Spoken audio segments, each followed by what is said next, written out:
Hello, everybody, and welcome to the gaming sound setup guide.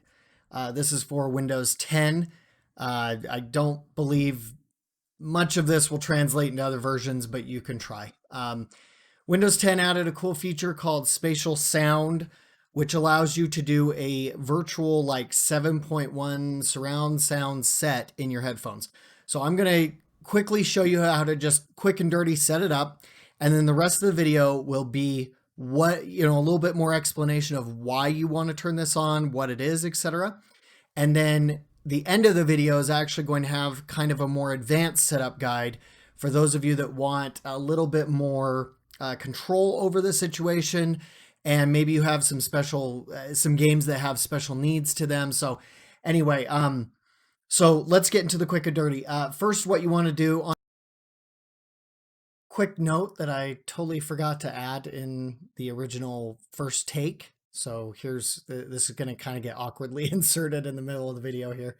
To get the spatial surround or spatial sound options in Windows, you need to download the right app. So if you come in here into the Microsoft Store, if you want Dolby Atmos, you download the Dolby Access app. If you want DTS Unbound, you download that app. Okay, you can grab that from the store. And then if you just want to use Windows Sonic, that's just built in, so you don't have to install anything for that. All right, back to the video. On your desktop here is you want to just right click your speaker icon and go to sounds. If you go in here, go to playback, find your default device. Okay, in my case it's speakers. Go to Properties, Spatial Sound, turn on your choice of spatial sound audio. I like Dolby Atmos a lot, so I'm going to turn that on. There's also DTS and there's Windows Sonic. Try all three, honestly, and see which one you like the most. Press OK. The other way to do it is right-click, just go to Spatial Sound, and select it from here. Okay. The reason I went and did the other method first is if you're not paying attention, maybe this sound device isn't what you wanted, or you have headphones that you have set up differently or something like that. So either way works, honestly. And so there you go. Done. You turn that on, you could go play your game. All right, so why do we want to turn this on? The reason we want to turn this on is we only have two ears, right? We got a left and right ear. Most of us do.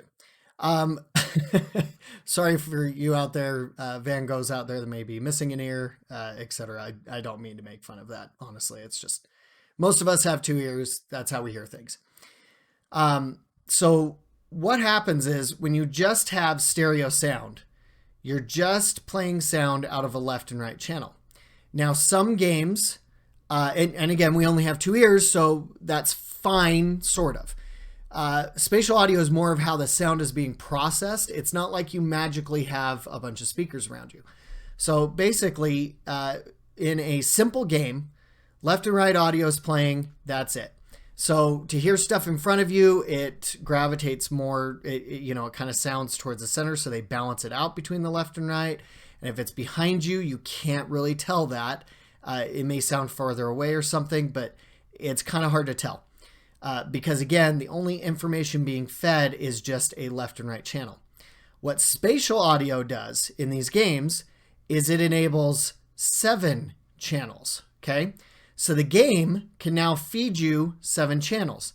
And again, you're probably saying, well, wait a minute, if I'm wearing headphones, I only have 2 channels. Yes, it translates those 7 channels to 2 channels. So the game can go, hey, there's somebody behind you, play it out of this channel. There's somebody to the left of you, play it out of this channel. Then what spatial audio does is it translates this information into stereo sound. Now, some games do this well on their own, and they don't need spatial audio, okay? So if you've ever played a game that you're like, well, yeah, it sounded just fine, I didn't have to do anything, that's fine. You're probably right. Some game engines are really good at just doing this for you. Others are not, and that's where spatial audio helps. So the other cool thing about spatial audio is it can give height. So especially with Dolby Atmos, this is you if you're sitting like I am right now, right? it creates some virtual speakers above you as well. So what it does in that case is, for example, in Warzone, I can hear pretty well if somebody is in the room above me, not just to the left, right, behind and in front of me. Very cool. Does give you a little bit of an advantage. You still have to be a good player, of course. And if you've seen some of my streaming, it's not like this makes you amazing automatically. But if you are a good player already, this will help you a lot because you'll be able to locate people a little bit better just by sound. Okay, so that's what spatial audio is. Let me show you what this does. Okay, so I'm going to turn it off. Okay, so spatial audio is off there. Let's launch Here's the Storm. This is a good test, mostly because Here's the Storm detects how many speaker channels it can see, which is kind of cool, just to clearly see what I'm talking about. All right, so let's get this loaded up. Sorry for the delay. It looks like it had to do a little update or something. All right, so if we get in here, and I think StarCraft 2, by the way, uses the same engine, so I think you can use that as well to test this.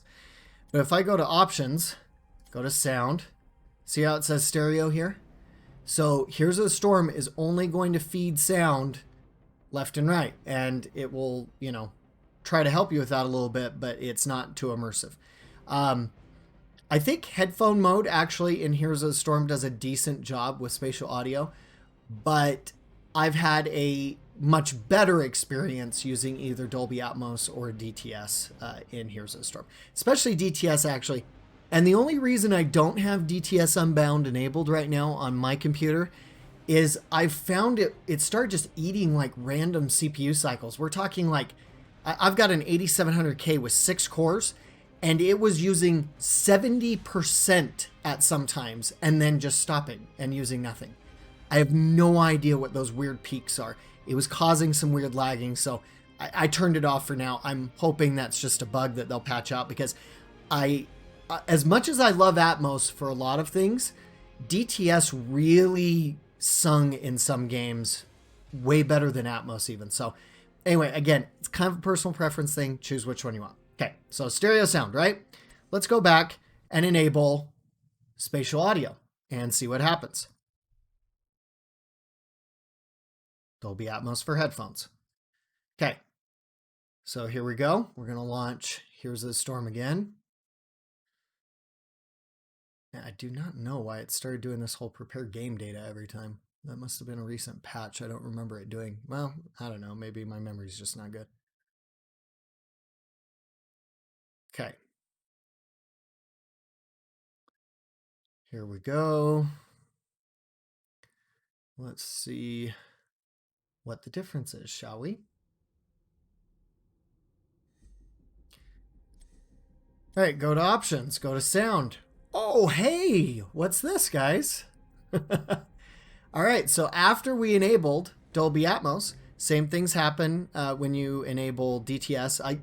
Actually, I haven't tested this on Windows Sonic recently, but it probably does the same thing. Now, Here's the Storm thinks that we have 7 speakers, 7.1 exactly. So 0.1 is the subwoofer.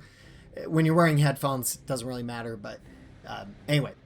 So yeah, it is feeding now Windows information for 7 sound sources. That is great. It gives the ability to really do a great mix of positional audio back down to that stereo channel. But again, you have more information being processed to do that. So there you go. That's what happens when you do that. All right. So some of you might want to do a more advanced setup, and here would be why. For example, Overwatch has Dolby Atmos built into it, and I prefer the built-in Dolby Atmos compared to Windows version. Again, Windows is kind of like faking it. It's making those virtual speakers, then processing it back down to stereo. If the game engine from the ground up is built to give you Atmos or surrounded, spatial audio, that tends to work a little bit better, because again, the game developers, built it to sound the best for their game, right? Okay, so if we go to options and go to sound, here we go, Dolby Atmos for headphones.